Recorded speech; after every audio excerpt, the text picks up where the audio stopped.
Hello, तो आज अपन है ना अपना स्टार्ट कर रहे हैं इलेक्ट्रिक चार्ज एंड फील्ड, यानी इलेक्ट्रोस्टैटिक से स्टार्ट कर रहे हैं। इससे लगभग नॉर्मली है ना 3 क्वेश्चन आते हैं। इससे 3 क्वेश्चन आते हैं। 3 क्वेश्चन का लगभग 12 मार्क्स का क्वेश्चन है, वो है चैप्टर। तो देखो, इसमें अपन को बहुत कुछ पढ़ना होता है, बहुत कुछ पढ़ना होता है। देखो, तो मैं समरी बता दूं अपन को पढ़ना क्या क्या है इलेक्ट्रोस्टैटिक्स में। स्टैटिक्स, देखो इलेक्ट्रोस्टैटिक्स में अपन पढ़ेंगे पहले तो पहले के 2-3 पेज है ना, वो है थ्योरी के, और वो तुम्हें खुद को पढ़ने हैं भाई। वो समझदारी दिखा के अच्छे से उनकी एक एक लाइन टू लाइन तुम्हारे पास देखो मॉड्यूल तो है, मॉड्यूल से लाइन टू लाइन अंडरलाइन करके तुम्हें वो लाइन टू लाइन पढ़ना है। लाइन टू लाइन तुम्हें समझ आना चाहिए कि उस लाइन का मतलब क्या है। कोई लाइन का मतलब नहीं समझ आए तो मुझसे पूछना है, तो वहाँ तक पढ़ना है। फिर अपन पढ़ेंगे गुलाम बल। फिर गुलाम बल से अपन बहुत चीज़ें पढ़ेंगे। गुलाम बल पढ़ेंगे, विद्युत विद्युत बल पढ़ेंगे अपन, वो विद्युत बल पढ़ेंगे। फिर विद्युत क्षेत्र पढ़ेंगे, है ना। फिर अपन विद्युत क्षेत्र अलग अलग जगह से पढ़ेंगे। गोले के कारण, रिंग के कारण, पट्टी के कारण, सब तरह से विद्युत क्षेत्र को करेंगे। फिर उसके बाद अपन पढ़ेंगे विद्युत क्षेत्र के बाद आता है विद्युत विभव। विभव, है ना, विभव पढ़ेंगे, विद्युत विभव। उसमें भी गोले के कारण विभव, पट्टिका के कारण विभव, है ना, सब तरह से विभव निकालेंगे। फिर अपन पढ़ेंगे विभव के बाद स्थितिज ऊर्जा। स्थितिज ऊर्जा भी निकालना सीखेंगे, स्थितिज ऊर्जा, है ना, किसकी, हर चीज की। फिर अपन निकालना सीखेंगे अपन क्या, फिर लास्ट में अपन पढ़ेंगे विद्युत द्विध्रुव। विद्युत द्विध्रुव क्या पढ़ेंगे अपन लास्ट में, विद्युत द्विध्रुव। इसे कहते हैं इलेक्ट्रिक डाइपोल, है ना। जैसे अपन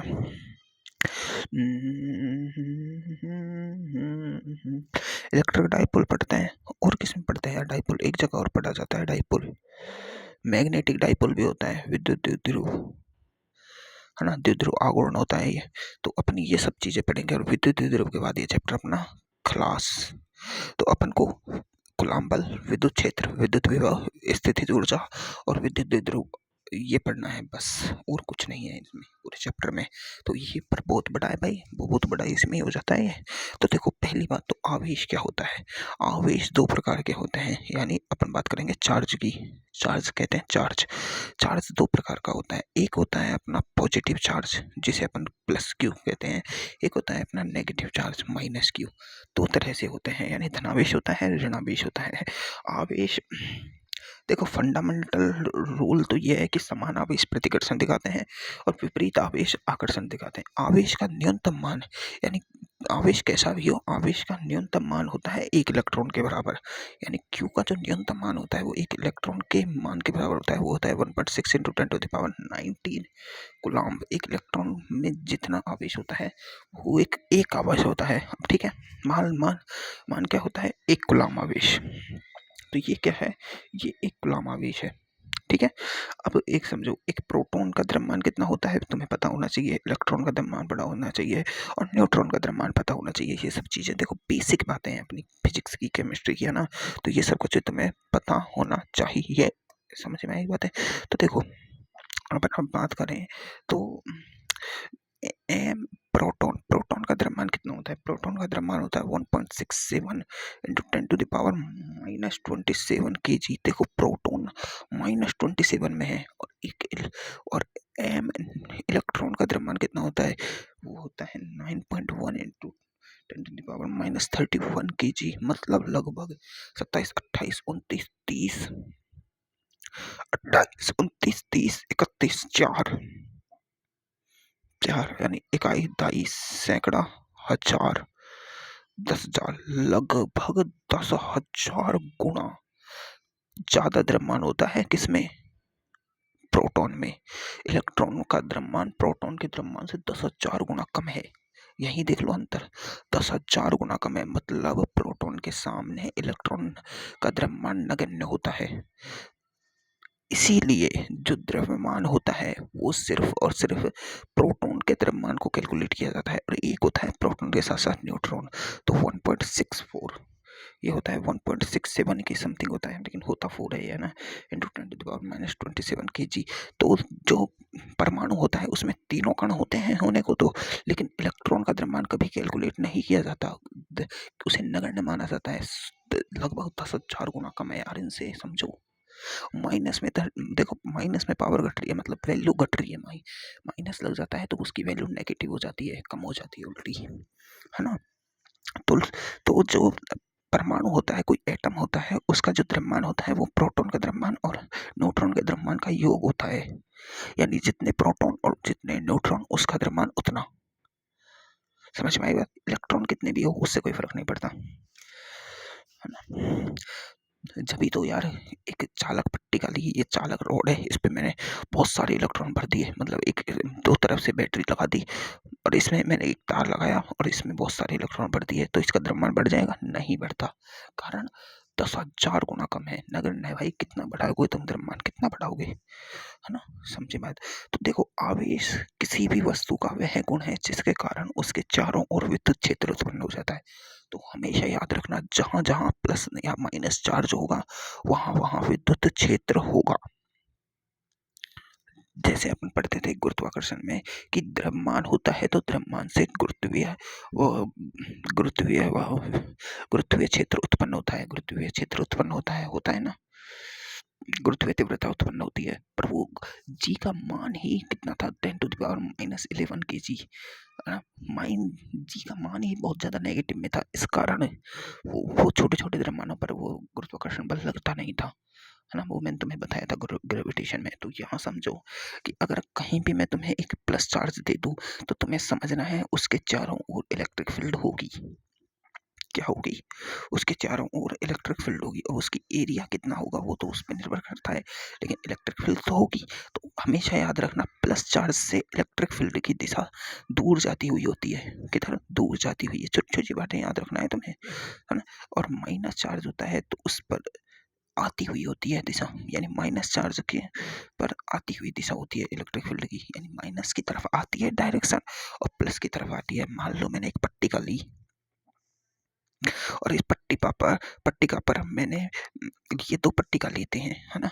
मैंने क्या किया, इस पर तो प्लस चार्ज दे दिया और इस पर नेगेटिव चार्ज दे दिया, इस पट्टिका के ऊपर, है ना, पूर्णतः। तो अब मैं इस बिंदु पर देखो, इसके कारण E1 विद्युत क्षेत्र, इसके कारण E2 विद्युत क्षेत्र।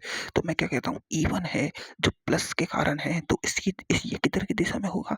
प्लस से दूर जाता हुआ, तो E1 होगा इस दिशा में।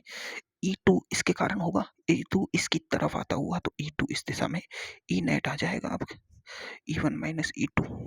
लेकिन यहाँ पर देखो, प्लस के कारण दूर जाता हुआ, माइनस के कारण नजदीक आता हुआ, तो दोनों इधर देखो अंदर, इसके अंदर E1 प्लस E2 होगा, बाहर E1 माइनस E2 होगा। इधर देखो, माइनस के कारण इधर आता हुआ E2, प्लस के कारण इससे दूर जाता हुआ E1, तो इधर इधर E2 माइनस E1 होगा, इधर E1 माइनस E2 होगा। मतलब समझो बातें समझो। बातें समझने का मतलब है कि अपन को ये ध्यान रखना है कि जब भी नेगेटिव चार्ज होगा तो उसकी तरफ विद्युत क्षेत्र आएगा, विद्युत क्षेत्र की दिशा उसकी तरफ होगी, ठीक है।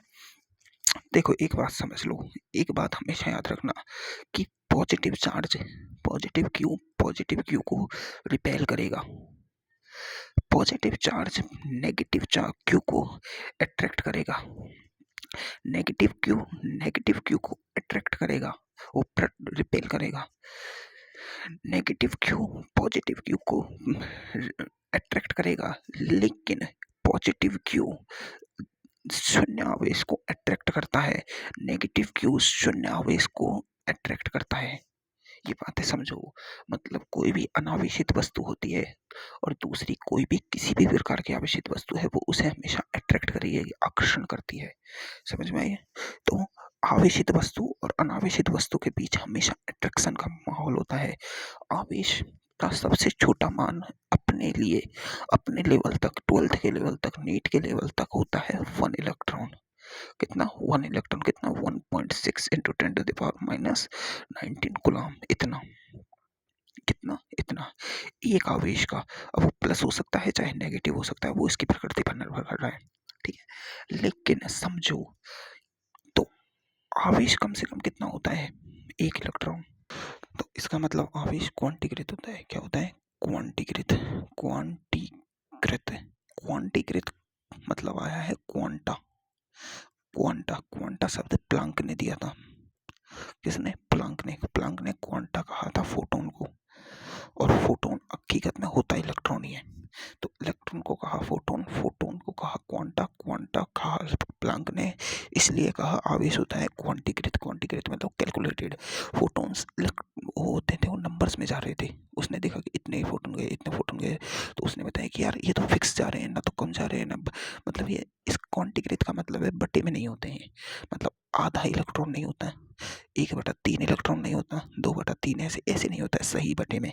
इसका मतलब होता है आवेश क्वांटीकृत होता है, इसका मतलब ऐसे नहीं होता है, ऐसे होगा 1 इलेक्ट्रॉन, 2 इलेक्ट्रॉन, 3 इलेक्ट्रॉन, 4 इलेक्ट्रॉन या 0 होगा, 0 होगा या तो 1 होगा या 2 होगा, 3 होगा, 4 होगा, 5 होगा, 6 होगा, ऐसे नहीं होगा 6.5 इलेक्ट्रॉन आगे, ऐसे नहीं आता है कभी भी।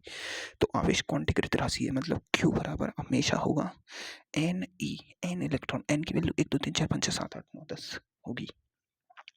और आवेश कैसा हो सकता है, प्लस या माइनस, तो Q बराबर होता है N। यही क्वांटीकृत सिद्धांत का नियम है ना।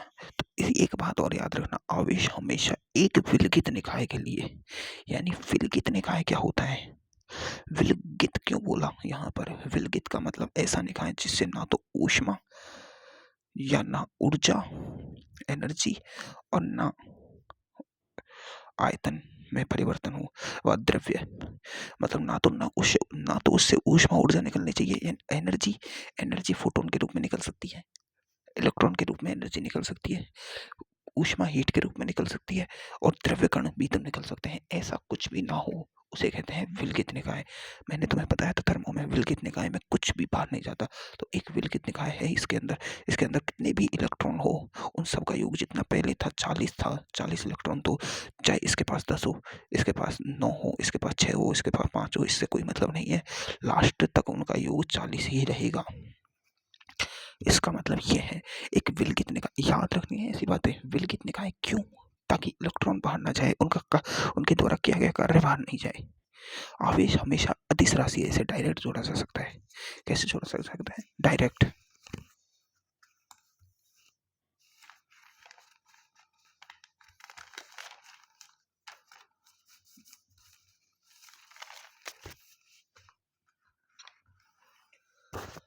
अब देखो मैं तुम्हें ये बताता हूँ कि कब वस्तु धनावेशित होती है, कब वस्तु ऋणावेशित होती है। तो मैं एक परमाणु ले रहा हूँ, ये कोई परमाणु ले लिया मैंने सोडियम का, Na का, इसका द्रव्यमान होता है 23 और 11 इस पे इलेक्ट्रॉन और प्रोटॉन होते हैं, इसमें 11 प्रोटॉन है और 11 इलेक्ट्रॉन है।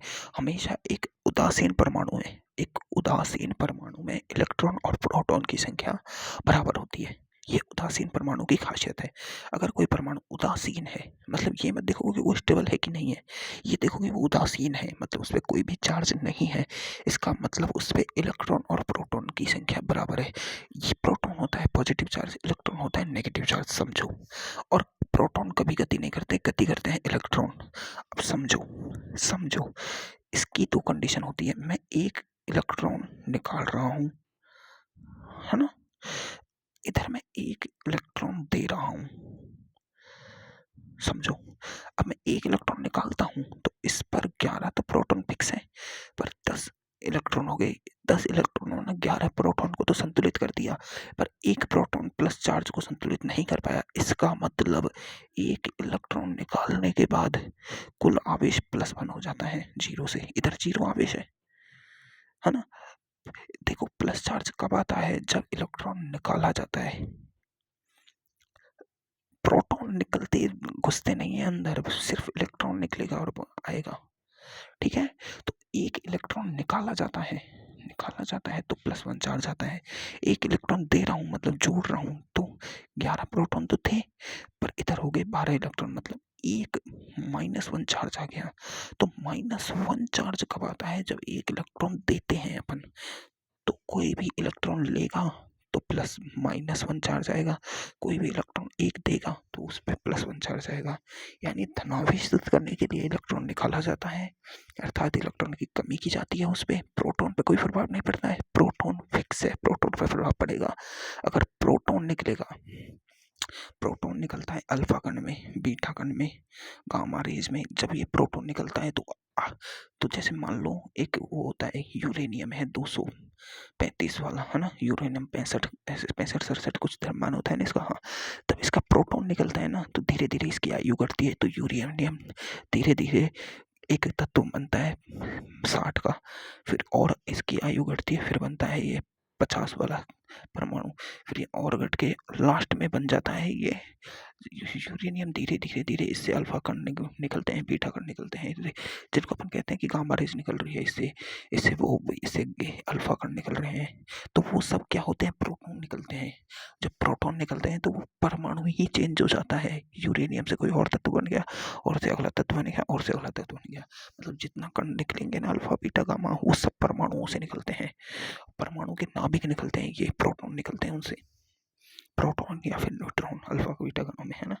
तो वो एक क्या है, वो परमाणु का क्षरण होता है, परमाणु का क्षरण होता है। परमाणु मतलब परमाणु रेडियो एक्टिव तत्व उन्हें कहते हैं जिनमें प्रोटॉन निकलता है। इलेक्ट्रॉन तो सब में निकलता है भाई यार, लोहे की वस्तु को गर्म कर दो, उससे इलेक्ट्रॉन निकलने बाहर बाहर बाहर निकलने लग जाएंगे फोटोन के रूप में।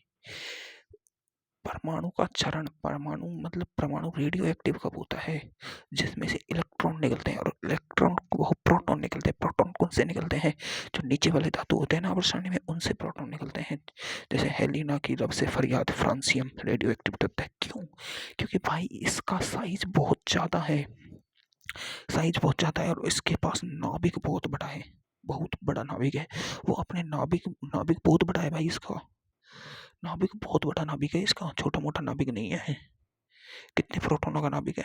फिर कल बाहर आई आंटी, देखो फ्रांसियम, फ्रांसियम का लगभग कितना होता है परमाणु क्रमांक, मतलब 80 80 89 89 के समथिंग होता है, 89 नहीं, हाँ 89 91 होता है, कम से कम 91 के समथिंग, नहीं 81 ऐसे कुछ होता है, 81 82 है ना, 81 के समथिंग इसका परमाणु क्रमांक होता है। 81 81 कोई छोटा मोटा परमाणु क्रमांक नहीं है, बहुत बड़ा परमाणु क्रमांक है। तो ऐसे 81 प्रोटॉन है उसके अंदर, उसमें से एक प्रोटॉन निकला, दो प्रोटॉन निकला, तीन प्रोटॉन। अब जब उसमें से 80 प्रोटॉन थे इसके, है ना 80 थे, जब ये 80 से 40 पे आ जाएगा, 40 पे आ जाएगा, तो ये इसका अर्धायुकाल हो जाएगा। अर्धायुकाल यानी इतने समय में ये 40 प्रोटॉन पे आ गया, 40 वाला तत्व बन गया, तो इसका वो अर्धायुकाल होता है। ऐसे भी कार्बन का भी होता है, कार्बन से भी निकलते हैं, निकलता सबसे प्रोटॉन पर बहुत धीमी गति से, लाखों करोड़ों सालों में निकलते हैं भाई, धीरे धीरे, है ना। तो मतलब तुम्हें समझ आ गया।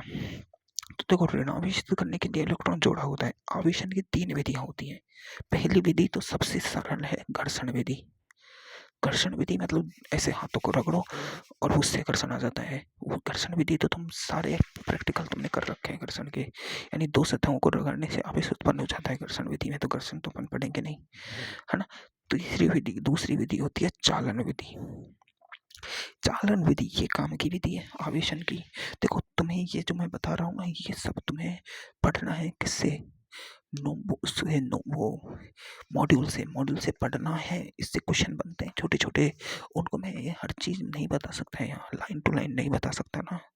मैंने मेन बातें तो बता दी, पर लाइन टू लाइन तो नहीं बता सकते ना, लाइन टू लाइन तो तुम्हें पढ़ना ही होगा, है ना। तो चालन विधि क्या होती है, चालन विधि होती क्या है, मान लो मैं एक चालक गोला लिया, एक और चालक गोला लिया, गोला हो सकता है, पट्टी हो सकती है, कुछ भी हो सकता है। चालन विधि होते हैं, दो बड़े बड़े गोले ले लो, कुछ भी ले लो, मतलब है ना, कुछ भी ले लो, दो चालक चीजें हैं, ठीक है।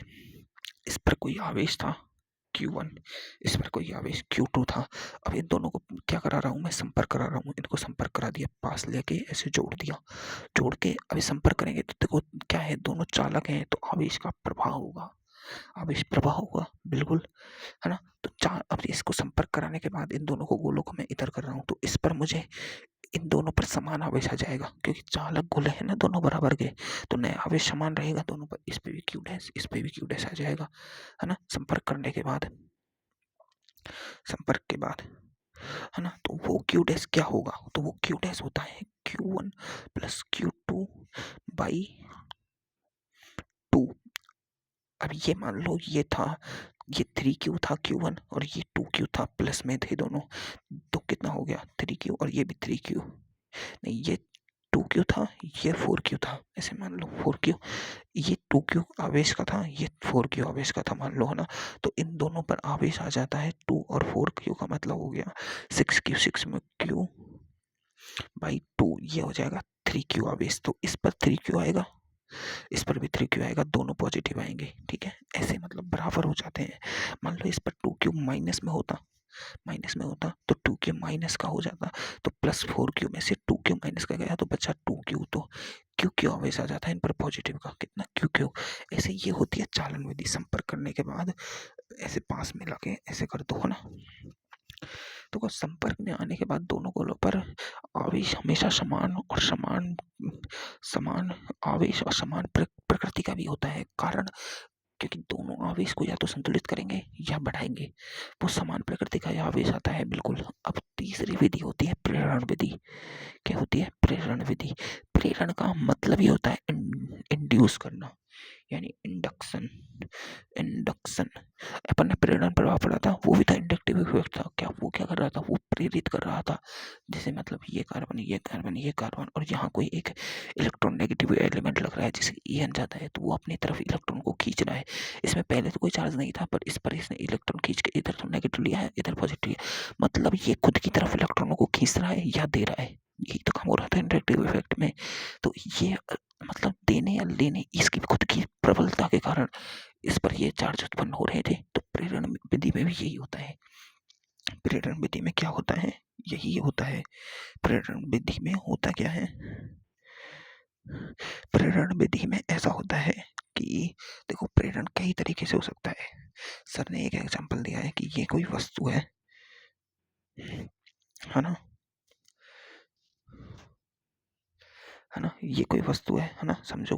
इस पर मैंने क्यू चार्ज है, इस पर पॉजिटिव क्यू चार्ज है, पॉजिटिव से भरी हुई है, और ये एक चालक वस्तु है। तो देखो, हमेशा याद रखना, जो चालक वस्तु होती है उसकी सतह पर आवेश होता है, हमेशा सतह पर, अंदर नहीं होता। अंदर नहीं होता, अंदर नहीं होता। इसीलिए तो तुमने कभी वायर देखे हैं, तार देखें, तार, जब एक पतले तार को छीलते हैं तो उसमें बहुत सारे मिनिमम मिनिमम मिनिमम मिनिमम ऐसे तारों का बंडल होता है। कारण, वो अधिक इलेक्ट्रिसिटी, अधिक आवेश प्रवाह करने के कारण के लिए होता है। देखो, जितना पतला तार है, ये सारे पतले तारों का बंडल होता है। ऐसा भी तो था, पहले होता था, मोटे तार चलते थे, मोटे तार, पहले पहले के ज़माने में मोटे तार चलते थे। तो उनसे है ना, उनसे ज़्यादा आवेश, ज़्यादा इलेक्ट्रिसिटी, ज़्यादा वोल्टेज नहीं मिलता था। कारण क्या था? आवेश हमेशा, जो चालक सतह होती है उनकी सतह पर होता है, ऊपर की एरिया पे। जैसे ये एक वायर है, तो इसके ऊपर ऊपर होगा चालक, सिर्फ आवेश ऊपर ऊपर, अंदर नहीं रहता है। अंदर आवेश नहीं बहता है, सिर्फ ऊपर ऊपर के सरफेस एरिया पर। अब इसका सरफेस एरिया क्या होगा?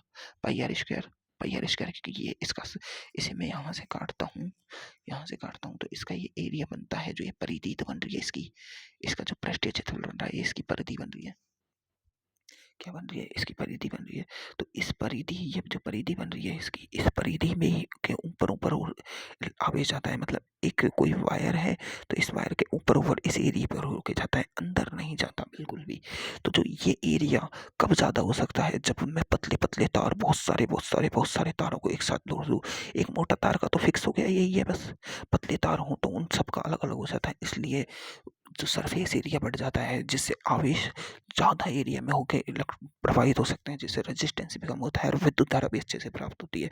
तो चालक कोई भी वस्तु होगी, उस पर एरिया, मतलब ये कोई चालक पट्टी का ले लो, समझो, ये मैंने कोई चालक पट्टी का बना दी, समझो। छोटी छोटी बातें बता रहा हूँ, बाद में नहीं बताऊंगा, बाद में नहीं बताऊंगा, फिर तुम कहोगे कि सर समझ नहीं आया।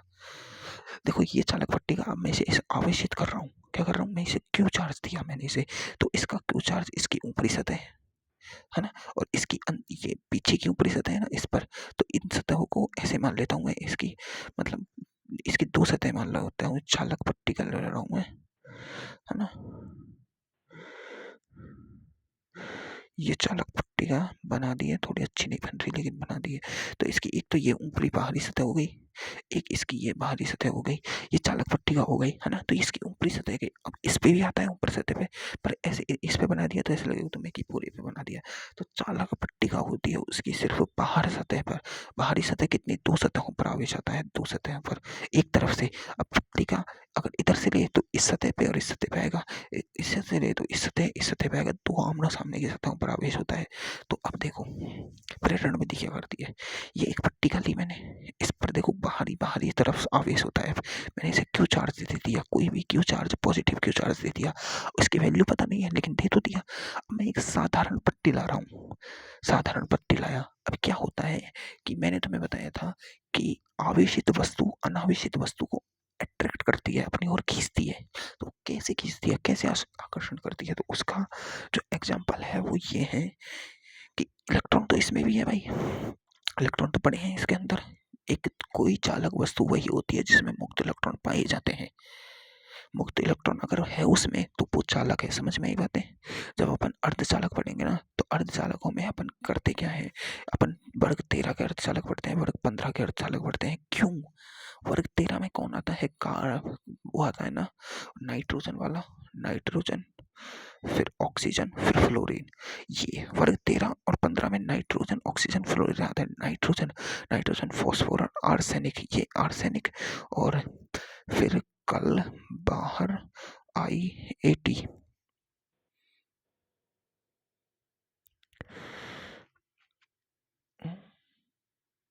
वर्ग 13 और वर्ग 15 है ना, ये तो वर्ग 17 हो गया ना, 15 कौन सा होता है यार,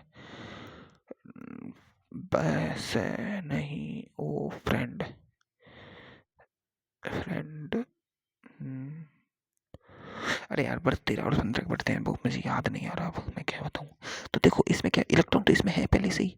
एक आवेशित वस्तु हमेशा इलेक्ट्रॉन रखती है अपने पास, इलेक्ट्रॉन तो सब में होते हैं।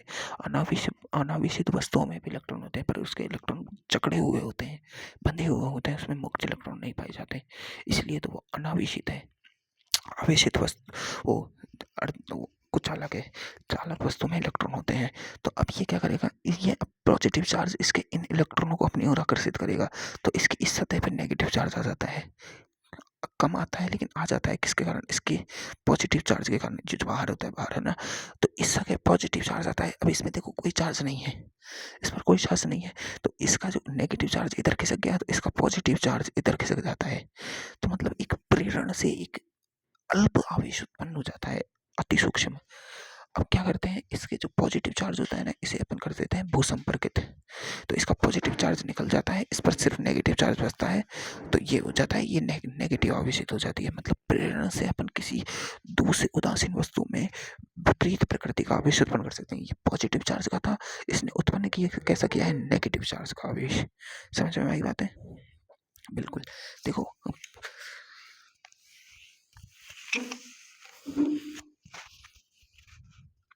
देखो एक एक बिंदु आवेश के द्वारा भी ऐसा किया जा सकता है। बिंदु आवेश या एक त्रिकोणीय वस्तु होती है ना, वो प्रेरण का सही काम करती है। ये त्रिकोणीय वस्तु नेगेटिव चार्ज है, क्या है, नेगेटिव चार्ज। तो इसका नेगेटिव चार्ज इसके इस एरिया में ज़्यादा है, क्योंकि ये सरफेस एरिया ऊपर का है, तो ये इस वस्तु से क्या करेगी, इसके नेगेटिव चार्ज इसके प्रति पॉजिटिव चार्ज को इधर आकर्षित कर लेगा, है ना, और इसका नेगेटिव चार्ज इधर रह जाएगा। अब जब मैं इस गोले का इधर से भूसंपर्कित कर दूंगा, तो देखो पृथ्वी एक ऐसी चीज है, ये अर्थ को भी ग्रहण कर लेती है, ये फेस को भी ग्रहण कर लेती है। अर्थ मतलब पॉजिटिव चार्ज को भी ले सकती है। पृथ्वी की चालकता अनंत होती है और इसकी धारिता भी अनंत होती है। पृथ्वी को कितना ही तुम आवेश दे सकते हो और पृथ्वी से कितना ही आवेश तुम ले सकते हो। अब इधर देखो नेगेटिव चार्ज है, मतलब इलेक्ट्रॉन है, इलेक्ट्रॉन पृथ्वी ले भी सकती है। अगर इधर पॉजिटिव चार्ज विकसित होता, मतलब इसमें मैंने ये वाला लिया पॉजिटिव चार्ज, तो इधर हो जाएगा नेगेटिव चार्ज विकसित और इधर पॉजिटिव। अब इधर क्या है, इलेक्ट्रॉनों की कमी है, तो इसे इसे विद्युत से संपर्कित करते हैं तो इलेक्ट्रॉन जाते हैं। मैंने क्या बोला, पॉजिटिव चार्ज कभी कभी प्रोटॉन गति नहीं करते, गति इलेक्ट्रॉन करता है। कौन गति करता है, इलेक्ट्रॉन गति करता है, ये बातें याद रखना।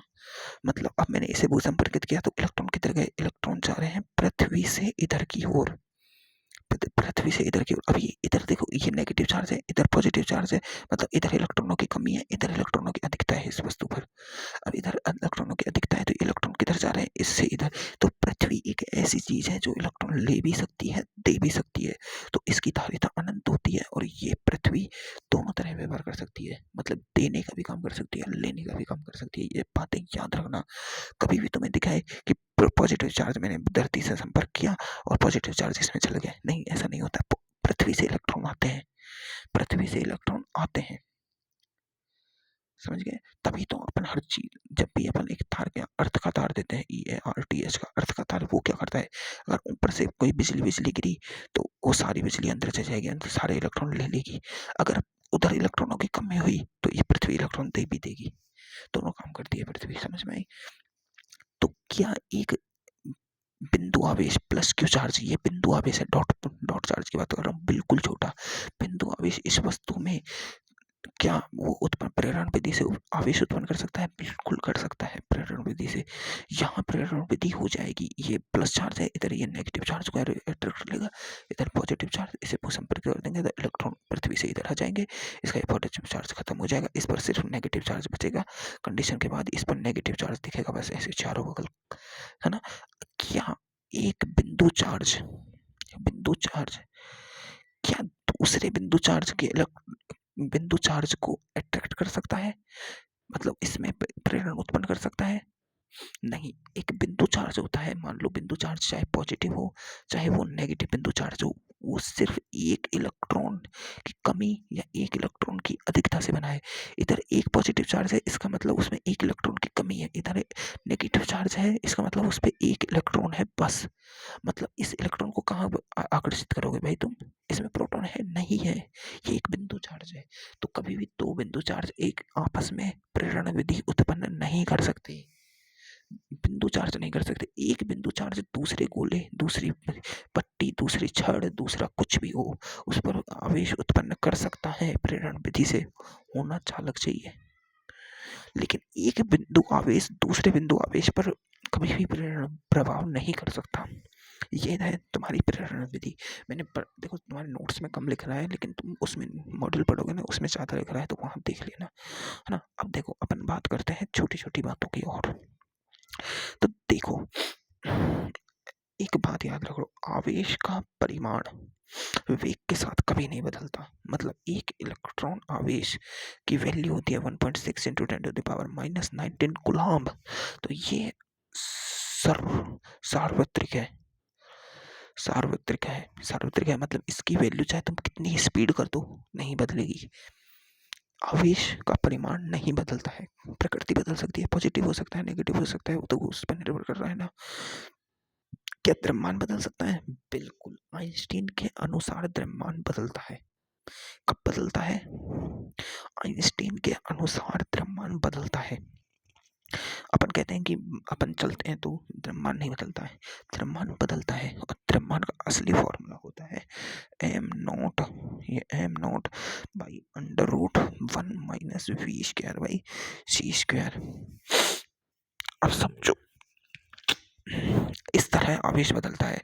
अगर वस्तु का वेग कम है तो 1/c कितनी होती है, चाल, प्रकाश की चाल कितने, 3 × 10⁸ मीटर पर सेकंड स्क्वायर, 3 × 10⁸ मीटर पर सेकंड स्क्वायर, बहुत ज़्यादा चाल है, लगभग 3 lakh kilometre, 3 lakh kilometre per hour, इतनी चाल है, 3 लाख किलोमीटर। अगर कोई वस्तु, कोई कण है, कोई भी द्रव्यमान का वस्तु है जो इसके बराबर वेग से गति करे, इसके बराबर या इसके लगभग में बराबर वेग से गति करे, तो मतलब उस वस्तु में द्रव्यमान क्षरण होता है, ये याद रखना। और इनके बराबर गति करने का पावर सिर्फ और सिर्फ प्रोटॉन, न्यूट्रॉन, अल्फा कण, बीटा कण, परमाणु, ऐसे ये छोटे छोटे कण है ना, ये गति करते हैं इसके प्रकार प्रकाश के वेग से। इलेक्ट्रॉन प्रकाश के वेग से गति करता है भाई, तभी तो बिजली तुरंत पहुंच जाती है, तुरंत पहुंच जाती है। फोटोन, देखो सूर्य से आने वाली जो किरणें होती है वो फोटोन्स के रूप में निकलती है ना, फोटोन्स के रूप में आती है ना। सूर्य की जो प्रकाश होता है उसकी दो प्रकृति होती है, तरंग प्रकृति और एक कण प्रकृति। ये तुम्हें पता है, हाइजेनबर्ग के सिद्धांत के अनुसार अपन सिद्ध करते थे, है ना। तरंग प्रकृति होती है प्रकाश की और कण प्रकृति होती है। कण प्रकृति में प्रकाश क्वांटा के रूप में जाता है, क्वांटा होते हैं फोटोन और फोटोन होते हैं इलेक्ट्रॉन। क्या होते हैं? इलेक्ट्रॉन। तो आवेश इस तरह जाता है। तो मतलब बात याद रखने की है कि आवेश का परिमाण वेग के साथ नहीं बदलता, लेकिन द्रव्यमान का परिमाण वेग के साथ बदल सकता है। कहीं अगर देखो कहीं पर द्रव्यमान है, कोई मास है, ये गोला है, तो इस पर आवेश हो या ना हो ज़रूरी थोड़ी ना है भाई, अनावेशित भी हो सकता है। लेकिन कहीं आवेश है, इलेक्ट्रॉन है कोई चीज़ पर, तो उस पर द्रव्यमान होगा ही, क्योंकि इलेक्ट्रॉन बिना द्रव्यमान के तो नहीं आता, है ना। तो ये बातें अब समझ में आ चुकी हैं। अब देखो, अब गुलाम बल अब अपन पढ़ेंगे गुलाम बल। देखो गुलाम बल का फॉर्मूला तुम्हें सब पता है, सब कुछ पता है, मैं मेन चीजें बताऊंगा तुम्हें।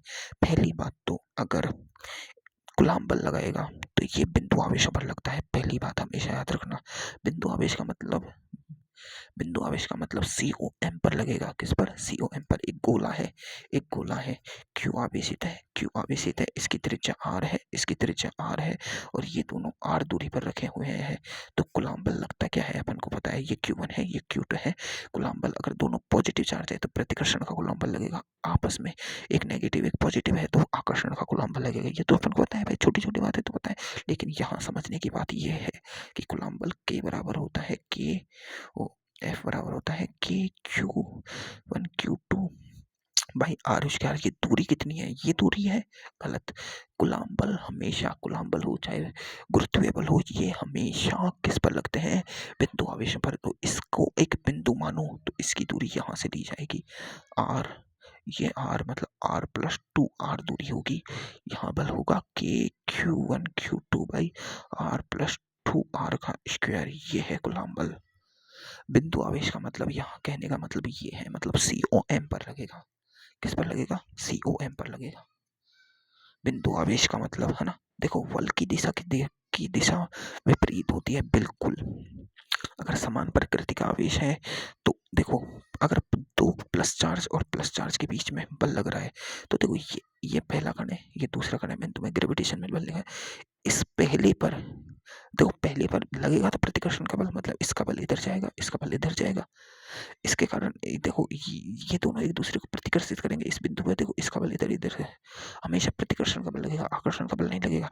तो अब देखो इस बिंदु पर इसका जो F1 F होगा, किस पर? F1 1 पर 2 के कारण बल, F2 पर, ये 2 है, 2 पर 1 के कारण बल है। ये समझ में आई बातें?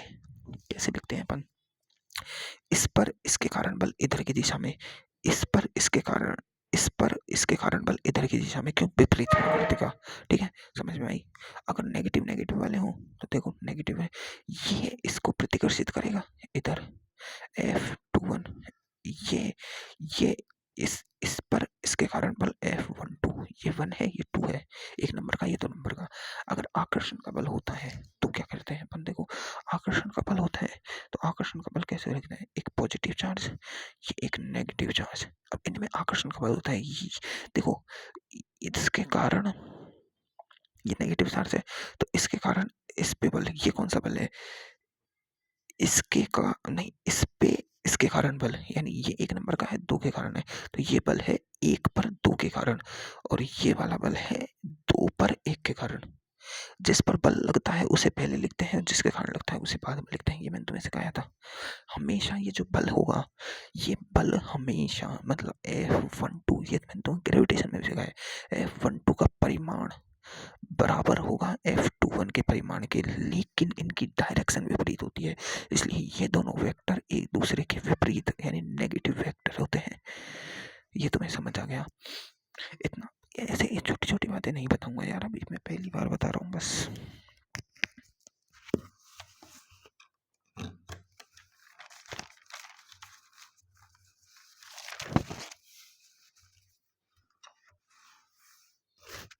अब देखो, तुम बल लिखना सीख गए, बल लिखना सीख गए, तो बल देखो, अगर अपन, ये इधर एक Q1 चार्ज है, इधर एक Q2 चार्ज है, इन दोनों के बिंदु आवेशों के बीच की दूरी R है, तो इस पे इसके कारण बल होगा F21, इस पे इसके कारण बल होगा F12। ठीक है, तो ये जो F12 होगा बराबर होगा F21 के, जो बल होगा वो होगा F के Q1 Q2 by R square. किस तरह? F बराबर G m1 m2 by R square. अब देखो, मैंने तुम्हें ग्रेविटेशन पूरा बना दिया है, तो अब मैं हर तरीके से, मतलब जब भी एक फॉर्मूला आएगा इसका, इलेक्ट्रोस्टैटिक्स का, उस फॉर्मूले के लेके बगल में मैं ग्रेविटेशन का फॉर्मूला जरूर लिखूंगा, ताकि तुम्हें दोनों में कंपैरिजन समझ आए और दोनों याद हो। समझ में आई बात? नहीं? ठीक है। अब देखो कूलाम बल अपन ने निकाल लिया भाई। कूलाम बल क्या होता है? एफ बल, ये कूलाम बल निकाल लिया अपन ने। बल की विमा क्या होती है? बल क्या होता है? न्यूटन, है ना। बल न्यूटन में होता है। के होता है ये, के को क्या कहते हैं? अब इसको के को देखो, के को कहते हैं कूलाम नियतांक। कूलाम नियतांक, नियतांक इसकी कुछ वैल्यू हुई होगी, तो के की वैल्यू अपन को याद होनी चाहिए। वो होती है 9 इंटू 10⁻9। क्या होती है? 10⁻9, 9 इंटू 10। अब देखो के का मात्रक निकालने हैं अपन थोड़ा सा। तो देखो यहाँ से के की वैल्यू मैं निकाल रहा हूँ। के बराबर होगा एफ आर स्क्वायर और क्यू का स्क्वायर। अब इसका स्क्वायर कर रहा हूँ मैं ना थोड़ी देर के लिए। तो एफ बल होता है न्यूटन, के की भी मैं लिख रहा हूँ मैं, के का मात्रक न्यूटन, और ये होता है मीटर स्क्वायर, और आवेश होता है, आवेश को कहते हैं कूलाम। तो न्यूटन मीटर कूलाम स्क्वायर, ये इसका मात्रक होता है। अगर के की मैं विमा लिखना चाहूँ तो बल की विमा क्या होती है? m1 n1 t-2। मीटर की विमा होती है l⁻², है ना। और कूलाम की विमा होती है a, t, तो a t का स्क्वायर। ठीक है, तो देखो ये समय है तो t का स्क्वायर, a का स्क्वायर, क्योंकि आवेश q बराबर होता है I/t।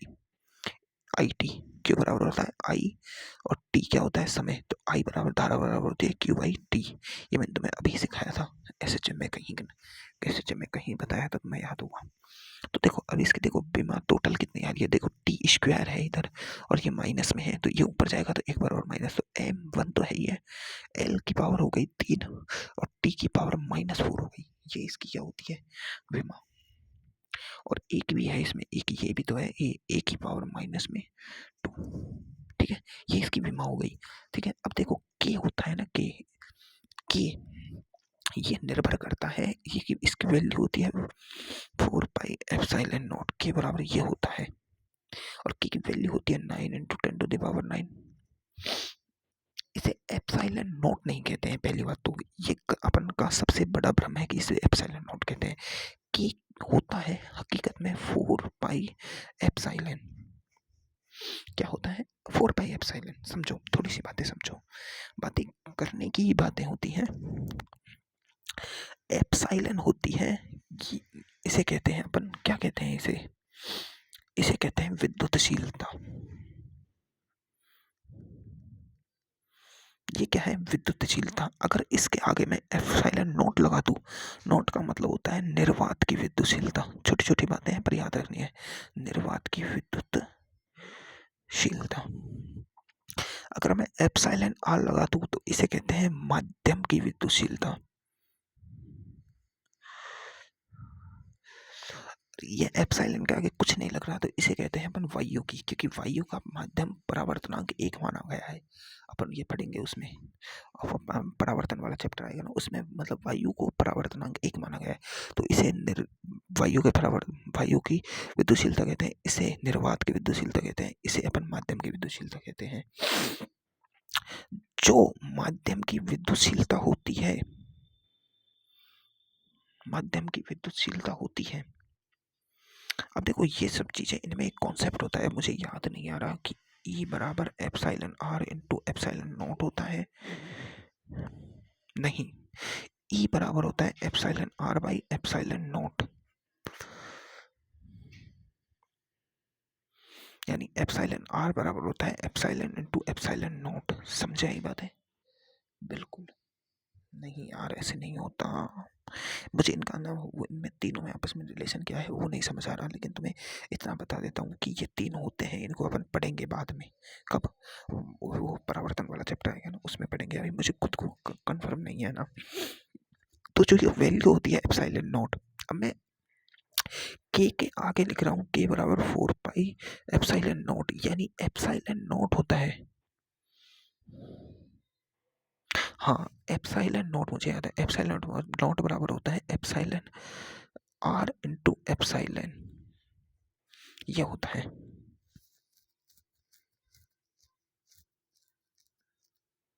नहीं होता यार, ये नहीं होता, मुझे याद नहीं है ना। अगर मैं एप्सिलॉन को एप्सिलॉन नॉट लिख रहा हूँ, इसका मतलब मैंने निर्वात में ये प्रयोग किए हैं। जो कूलाम बल निकाल रहा हूँ मैं, वो निर्वात में निकाला जा रहा है। समझ आई बात है? अगर मैं माध्यम में निकालूंगा तो मुझे के बराबर 1/4πε एप्सिलॉन नॉट एप्सिलॉन आर लिखना होगा। एप्सिलॉन आर मतलब माध्यम का। अगर मैं वाइयों में प्रयोग कर रहा हूँ तो के बराबर 1/4 एप्सिलॉन लिखना होगा। इसका मतलब के एक ऐसा कांस्टेंट नहीं है। ग्रेविटेशनल कांस्टेंट क्या था, उसे अपन ने सार्वत्रिक गुणांक कहा था, सार्वत्रिक गुणांक कहा था। लेकिन के तो भाई माध्यम पर निर्भर कर रहा है, निर्वात पर निर्भर कर रहा है, सबके अलग अलग वैल्यू है भाई, निर्भर कर रहा है सब पर।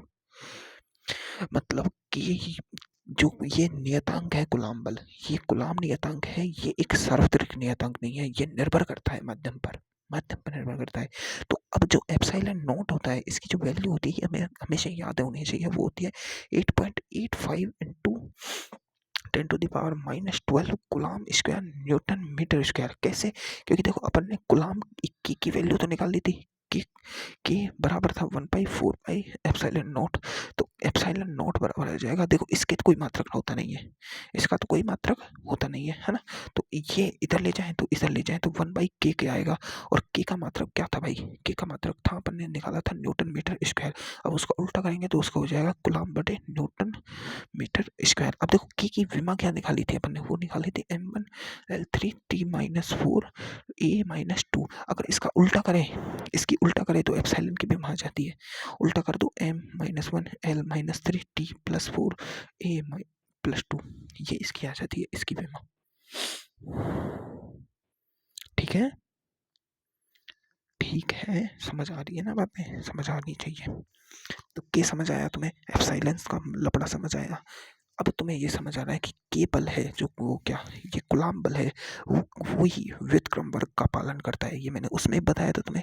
जो भी नियम 1/r² के समानुपाती होता है, कोई भी फोर्स है जो 1/r² के समानुपाती होता है, वो व्युत्क्रम वर्ग का पालन करता है। किसका? व्युत्क्रम वर्ग का। पहली बात तो। और दूसरी बात देखो, ये दोनों बल एक दूसरे के विपरीत है, यानी F बराबर में F वेक्टर में लिखे तो माइनस आ जाता है। मतलब ये क्रिया प्रतिक्रिया का नियम का पालन करते हैं।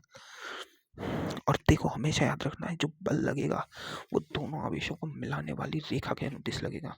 आवेश ऐसे मिल रहे हैं क्यू क्यू, तो बल ऐसे लगेगा। आवेश ऐसे मिल रहे हैं तो ऐसे लगेगा। मतलब क्रिया रेखा के अनुरूप लगता है बल। क्रिया रेखा याद रखना, तुम लगा दो, ये रहा भाई कूलाम बल। दो आवेश इधर है, बल लगा रहे हो तुम, ये रहा कूलाम बल एफ फोर्स नहीं। क्रिया रेखा ये है, इन दोनों को मिलाने वाली रेखा। ठीक है, क्रिया रेखा का अनुदिश लगता है। अब देखो, अब छोटे छोटे क्वेश्चन हैं, ये तुम्हें करने हैं भाई, है ना। अब मैं तुम्हें ना इनको नहीं बताऊंगा, मैं थप्पड़ रख दूंगा, ये तुम कहूँ कह दो, इसे समझा दो कि हाँ ये 3 आवेश रखे हुए हैं, ये क्यों रखा हुआ है, ये क्यों रखा हुआ है, ये क्यों रखा हुआ है। तुम बोल रहे हो कि इस आवेश पर ये क्यों रखा हुआ है, इस आवेश पर लगने वाला पूरा बल, इसके कारण इधर F1, इसके कारण इधर F1, और इसका मैं वेक्टर निकाल के F नेट निकालना सिखाऊं? नहीं, सब कुछ सिखाया है वेक्टर में, सब कुछ सिखाया है वेक्टर में। नहीं बताऊंगा, बिल्कुल नहीं बताऊंगा। क्यों बताऊं भाई? क्यों बताऊं? क्या दिक्कत है भाई? मैंने नहीं निकालना सिखाया कि आवेश जब दो बल एफ नेट 60 डिग्री पर होते हैं तो उसका जो एफ नेट आता है 60 डिग्री पर होते हैं, जब एफ नेट आता है वो F√3 आता है। तो 3 की जगह एफ नहीं लिख सकते, एफ तीनों बल समान है, तो एफ क्या आएगा? के क्यू स्क्वायर भाई। दूरी कितनी है? ए मान लो इनकी, तो ए स्क्वायर और √3। ये एफ नेट नहीं है क्या?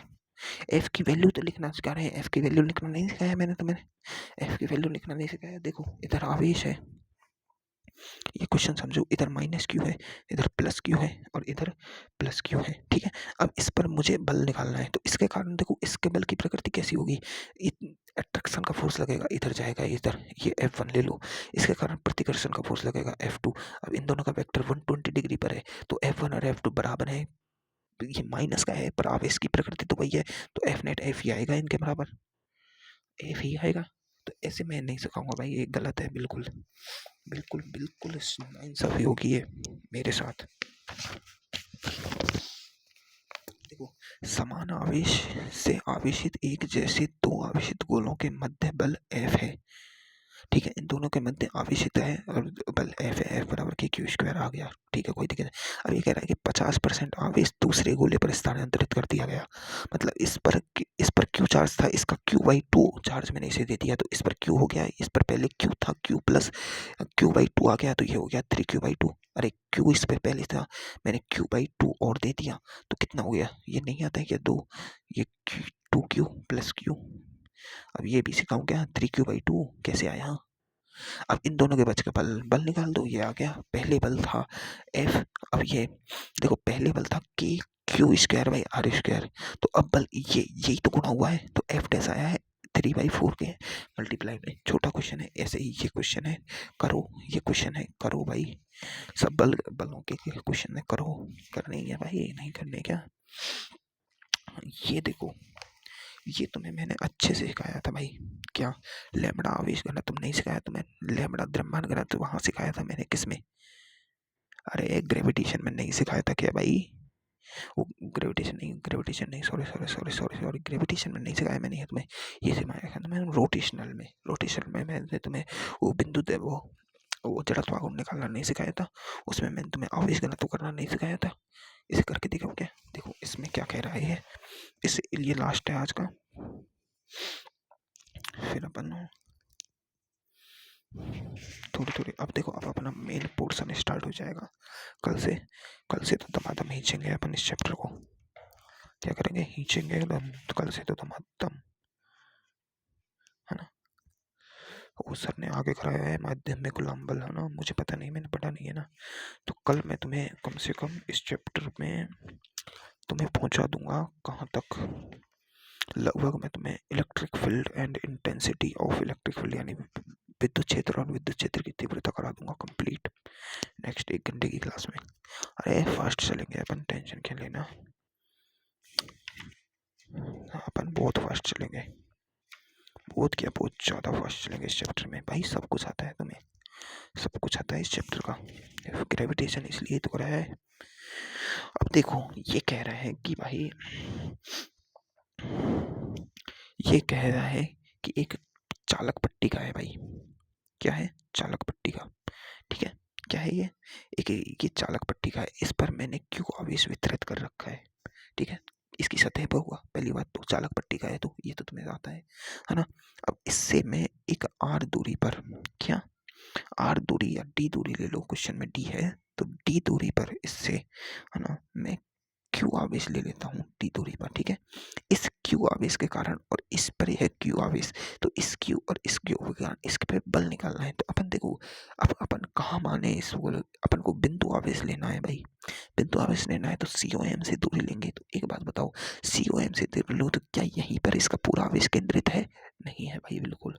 इसका पूरा आवेश गोले में अपन मान सकते हैं, गोले में अपन मान सकते हैं कि इसका आवेश यहाँ केंद्रित है, लेकिन अपन इस पट्टिका में नहीं मान सकते, कारण यहाँ पे भी आवेश है, यहाँ पे भी आवेश है, यहाँ पे भी आवेश है, यहाँ पे भी।